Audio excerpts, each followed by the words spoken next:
দক্ষিণের রাজ্যগুলিতে কিছুতেই ফুটছিল না গেরুয়া, আর এবার সেই গেরুয়া কার্যত ফুটল তিরুবনন্তপুরম পুরসভায়। তিরুবনন্তপুরম পুরসভায় এবার দখল নিতে চলেছে বিজেপি, আর এ নিয়ে অনেকে এর মধ্যে শশী থারুরের গন্ধ পাচ্ছেন। যদিও শশী থারুর প্রকাশ্যে এক্স হ্যান্ডেল পোস্ট করে জানিয়ে দিয়েছেন তিনি এই জয়ে রীতিমতো খুশি।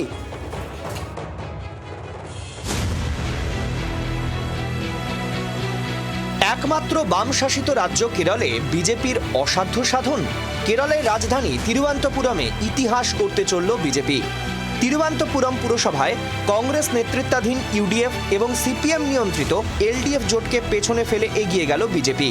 গত 9 এবং 11 ডিসেম্বর দু দফায় কেরলে পঞ্চায়েত এবং পুর ভোট হয়েছিল। শনিবার সকাল থেকে শুরু হয় ভোট গণনা। 101 ওয়ার্ড বিশিষ্ট তিরুবনন্তপুরম পুরসভা 51টিতে এগিয়ে গেছে বিজেপি। ম্যাজিক ফিগার প্রায় ছুঁয়ে ফেলেছে বিজেপি। দ্বিতীয় স্থানে বামেরা। আগামী বছর পশ্চিমবঙ্গের সঙ্গেই কেরল বিধানসভায় ভোট হওয়ার কথা। তার আগে 5 দশকের বাম শাসনের অবসান ঘটিয়ে ওই পুর নিগমের ক্ষমতা দখল করতে চলেছে বিজেপি। তিরুবনন্তপুরম বাদে কেরলের বাকি অংশে জয় জয়কার কংগ্রেস নেতৃত্বাধীন ইউডিএফের। কেরলের স্থানীয় নির্বাচনেও কার্যত সাফ হয়ে গেল বাম নেতৃত্বাধীন এলডিএফ। এর আগে কেরলের ত্রিশূরের লোকসভা নির্বাচন জিতেছে বিজেপি। তিরুবনন্তপুরমে লোকসভায় আগেরবার দ্বিতীয় স্থানে উঠে এসেছিল গেরুয়া শিবির। এবার পুর নিগম দখল। গেরুয়া শিবির স্বপ্ন দেখছে এবার হয়তো তাদের জন্য কেরল এবং দক্ষিণের রাস্তা খুলছে। কেরলের তিরুবনন্তপুরমে বিজেপির জয় নিয়ে অনেকেই অন্য রাজনৈতিক অঙ্ক কষছেন। নেপথ্যে কি শশী থারুর ম্যাজিক?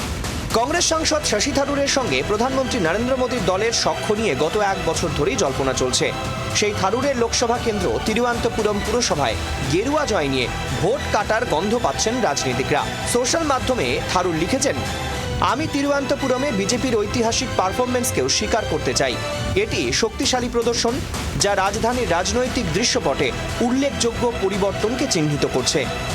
প্রধানমন্ত্রী এক্স হ্যান্ডেল পোস্টে লিখেছেন, কেরালাবাসী ইউডিএফ এবং এলডিএফ এর ওপর বিরক্ত। এবার কেরালা এনডিএকে একমাত্র বিকল্প হিসেবে দেখতে চাইছে। তাহলে কি এবার কেরলেও পালা বদল? ব্যুরো রিপোর্ট, জি 24 ঘন্টা। বাংলার আওয়াজ, বাঙালির আবেগ, জি 24 ঘন্টা।